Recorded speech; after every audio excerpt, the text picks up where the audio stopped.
Give me the Bible, star of gladness gleaming, to cheer the wanderer lone and tempest-tossed.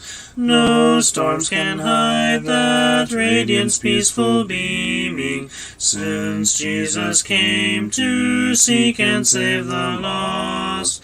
Give me the Bible, holy message shining, thy light shall guide me in the narrow way.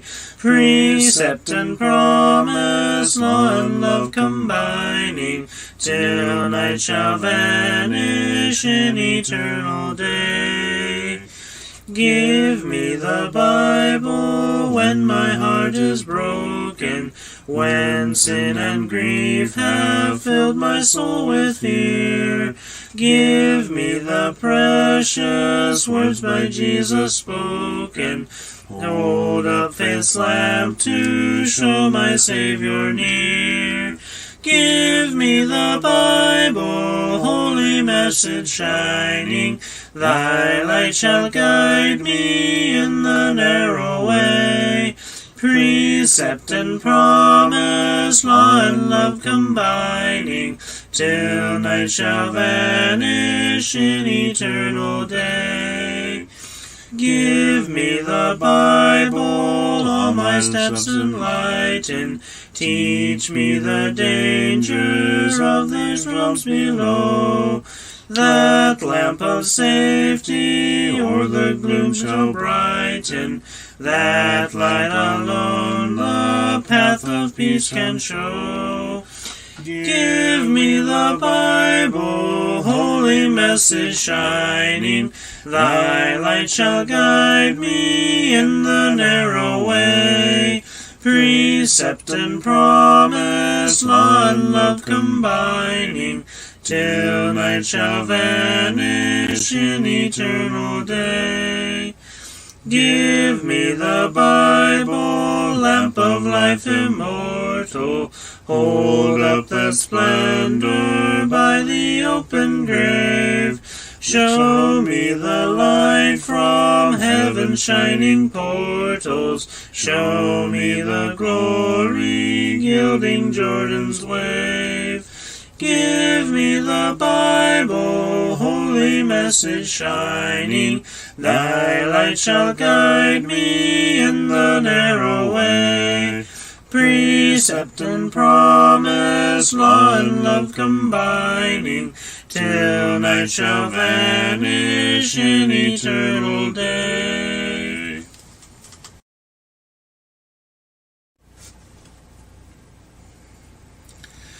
Break thou the bread of life, dear Lord, to me, as thou didst break the loaves beside the sea. Beyond the sacred page, I seek thee, Lord. My spirit pants for thee, O living word. Bless thou the truth, dear Lord, to me, as thou didst bless the bread by Galilee.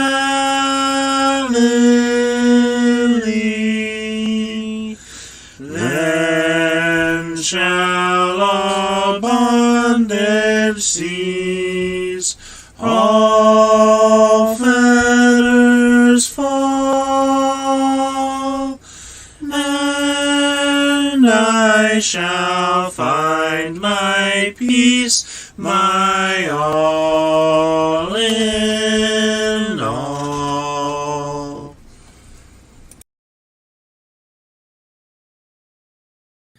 Good afternoon.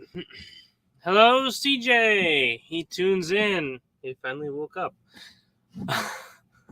Good to see you, brother CJ. Hello, Reba. Long time no see. Sister T as well. Good to see everyone rolling on in and being here.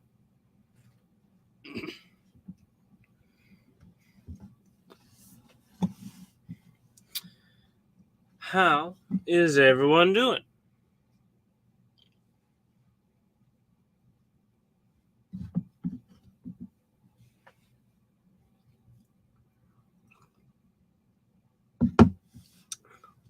Hi, Reba. No, Teresa. You must be mistaking me for someone else.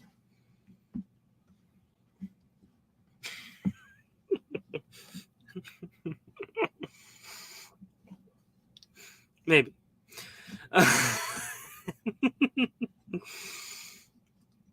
It's good to see you back, Sister T. CJ is still traveling. He's galloping as hard as he can and as fast as possible.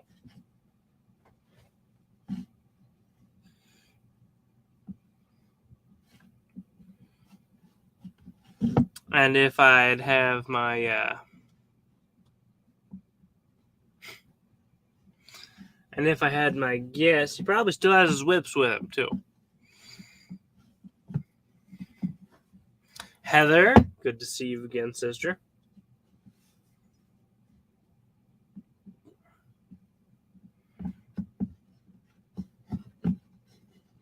CJ, is tomorrow's reading a pre-record, or am I going to actually have to do it?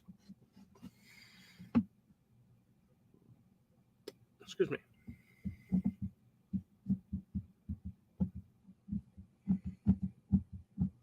Sister T greets CJ.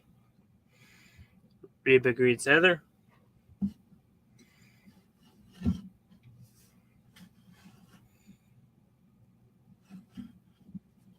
See that, y'all? CJ just comes in here telling me what I gotta do.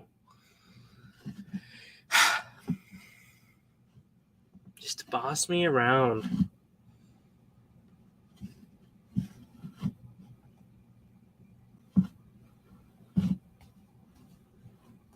Okay, I gotta do it.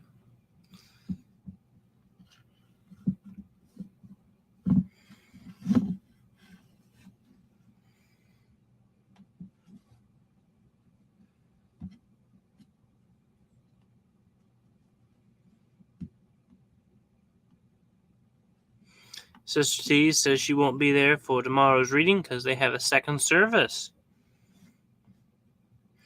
Well, sister, at least you'll be doing something equally, if not more important.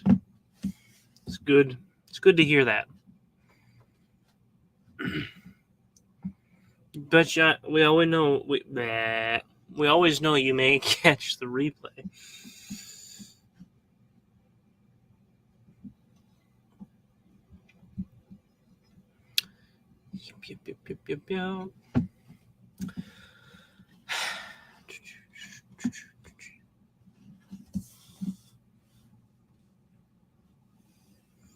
Steve says yes, they changed it from 6 till 2. Huh.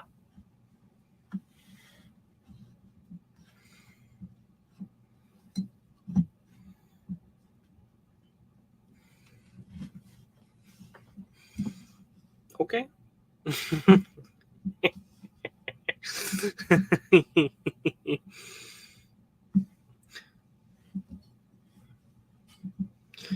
What they're doing is just keeping you on your toes. That's all it is. Just keeping you on your toes. She says, what does FYI stand for? That is for your information.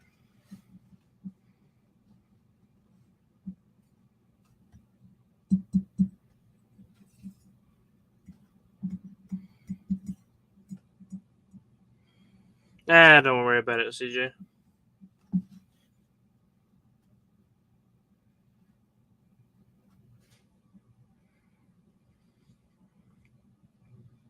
Sister T puts up a whole bunch of laughing faces and says, oh, okay. Yeah, so what CJ said was, you are on reading tomorrow also, for your information. Very blunt, bossy.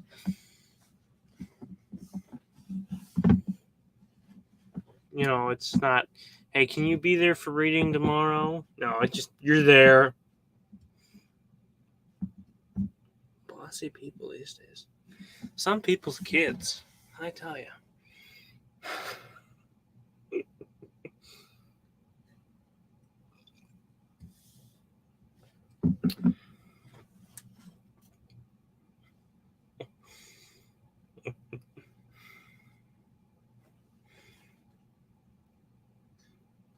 Sister T says, CJ, you must tell us of your visit to camp. Yes, he is bossy, LOL. Very bossy. You see, that's why I pick on him so much. See, and he's still ignoring my taunts.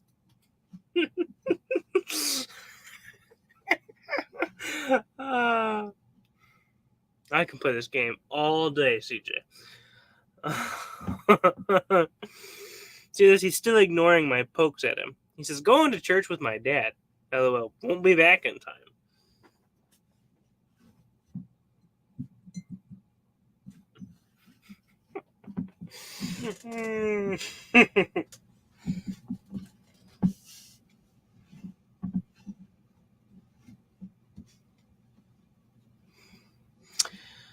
Okay. Well, I could just hear CJ starting to crack his whips. You can just tell it. He's getting anxious. Taskmaster is in the house. So, as courtesy of CJ driving the force, let's delve into our mine shaft of the day. Mine, Proverbs, shaft, chapter 24, and the vein of gold we're going to be digging through is verses 1 through 1 through 8. You are correct, Sister Reba, Lord willing.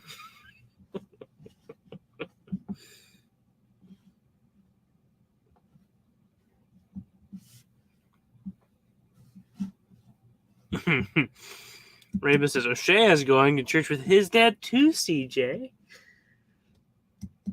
She's like, I never hear you talk about your dad. I think that's CJ.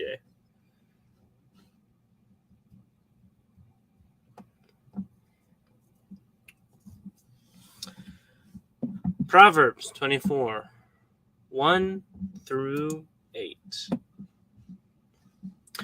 Do not be envious of evil men, nor desire to be with them. For their heart devises violence, and their lips talk of troublemaking. Through wisdom a house is built, and by understanding it is established. By knowledge the rooms are filled with all precious and pleasant riches. A wise man is strong.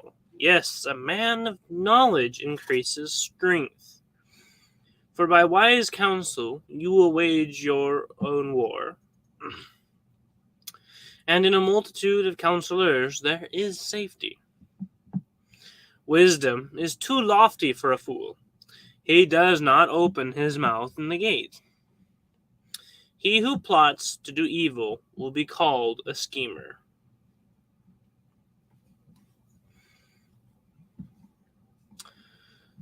So, the run through of this segment. Remember, y'all, if you got any comments or questions over what we just read, feel free to throw them up there. This isn't just one-sided for me. Sister T says yes, talking about CJ. CJ's laughing his head off. We start off with some really simple pieces of advice. Not difficult, not hard to understand, just simple. Solomon is telling people, he says, don't be envious of evil men, nor desire to be with them. You should not envy these evil people, these worldly people. Don't envy them. And don't desire to hang out with them. Don't put your effort into hanging out with these people. Why, we may ask? Well, he says, their heart devises violence, and their lips talk of troublemaking. They're constantly set towards evil. Simply put, don't hang out, don't be envious of them, because they're always trying to be evil, to be worldly. Their lips talk of troublemaking. It's just not going to take you where you want to go. Being friends with these people, hanging out with them, spending all your time with them, it's not going to take you where you want to go. So he says, don't be envious of evil men, nor desire to be with them. For y'all writing down nuggets, that will be our first nugget. Do not spend all your time with the wicked.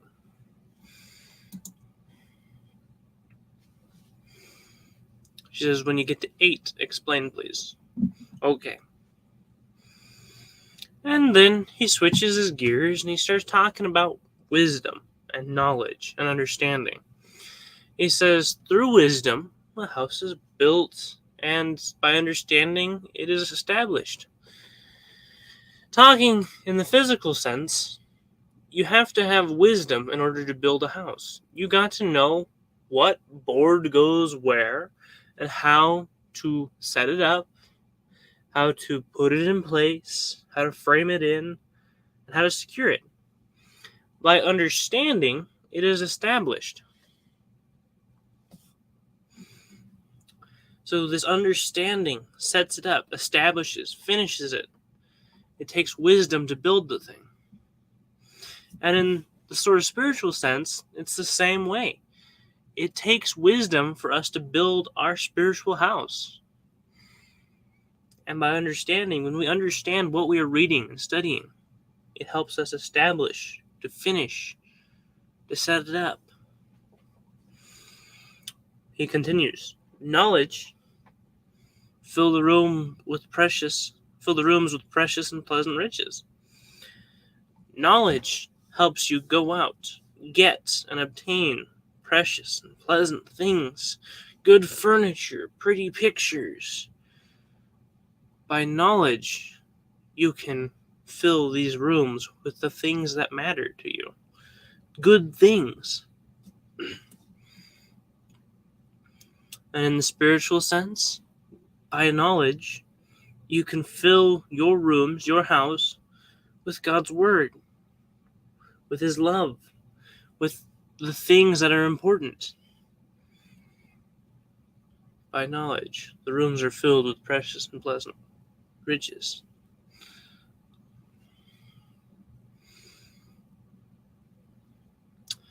Continuing on, he talks about how the wise man is strong, and the man of knowledge increases strength. A wise man and a person who has a lot of knowledge. Thank you, CJ. And a person who has a lot of knowledge is stronger than an idiot with brute strength. To put it kind of bluntly, a wise man will know how to take a bar and use it to lever said heavy thing around. So with little strength, as in physical strength, and a lot of smarts, he can move a bigger rock than a foolish person with brute strength. It's this knowledge, it's this power that this wisdom that helps him move stuff around. Wisdom is stronger than strength. Nugget number 3.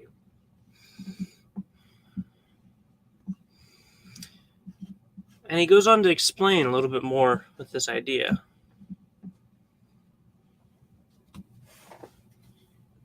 He says, for by wise counsel you will wage your own war, and in a multitude of counselors there is safety. When you are wise, and when you're in a room with wise counselors, people who know how to advise and think things through, when you wage a war, you're going to be successful. more successful when you're smarter about it.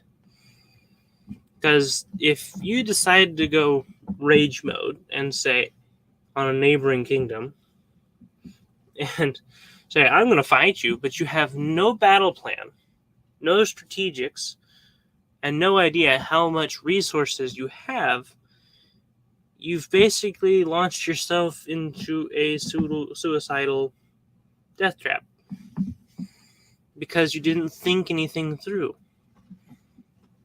Wisdom wins wars. There you go. Nugget number 4.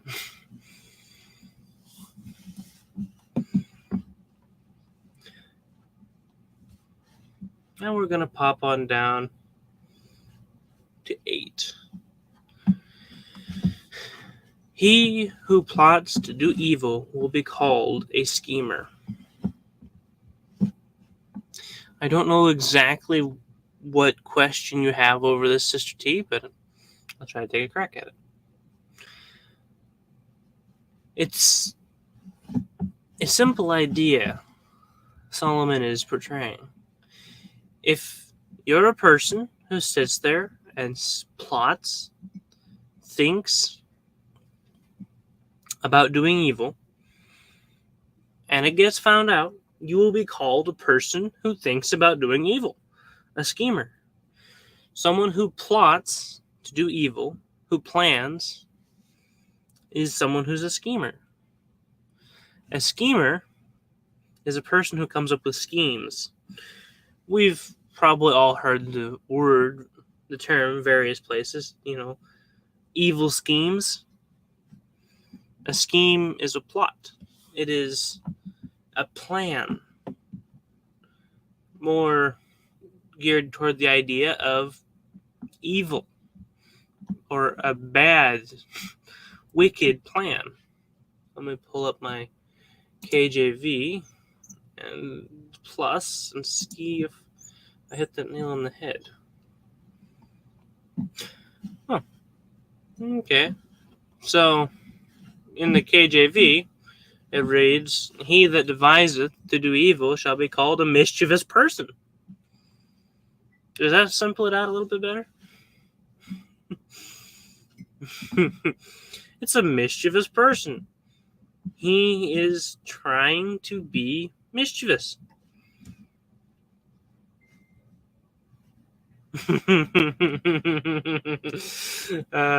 No problem there, Sister T. It's a mischievous person, someone who comes up with schemes or plots, evil schemes, evil plots. That's the idea carried here. Solomon says, a person who thinks and plans to do evil will be called a person who plans to do evil. That's what he's saying. It's a little bit like, well, duh, Solomon, but sometimes you have to state the obvious, because sometimes the obvious is missed.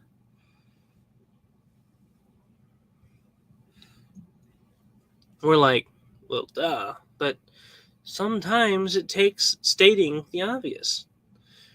Not everyone will see the obvious point, so you got to state it down. You got to write it.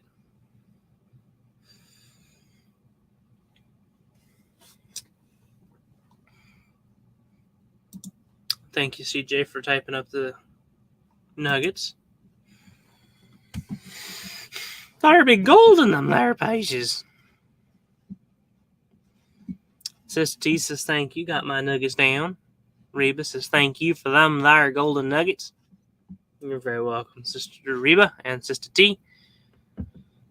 Oh, CJ just blew Nick's cover.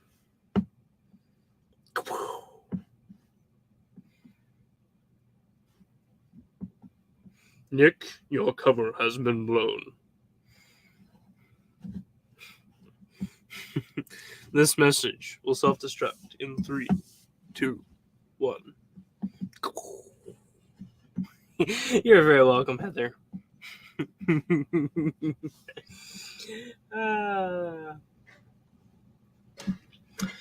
Well, y'all, thank you for being here. for picking up your shovels and picks with me and putting on them hard hats and walking down the mines. Till we meet again, God bless you all. Love you. Bye-bye.